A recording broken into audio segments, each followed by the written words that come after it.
separating, often people will run to their lawyers because they think they need to go there, or they will navigate through the process however they're going to navigate it. But the last person they call is their mortgage broker after the separation agreement is signed.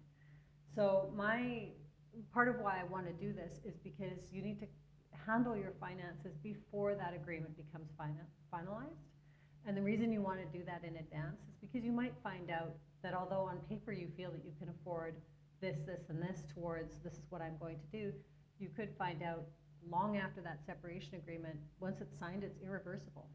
And you could be in that situation where it's like you have to go and rent because you've agreed to these terms within your agreement. Often that's with the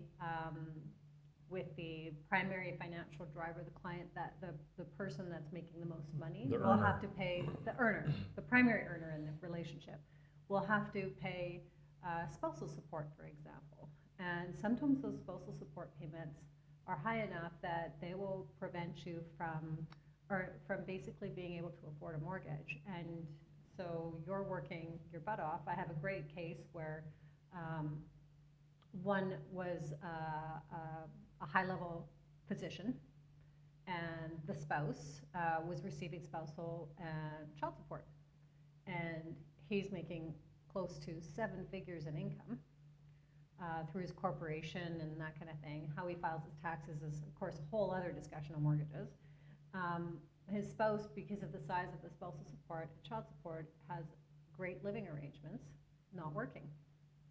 He's working, and because of the size of those child support and spousal support payments, he can't buy a property.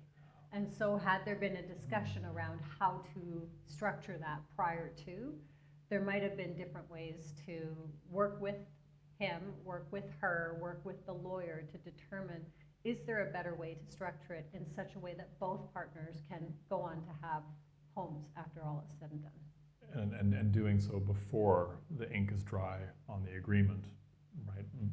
In other words, engage the mortgage broker much earlier in the conversations while negotiating that separation agreement to ensure you're going to be able to wind up with the housing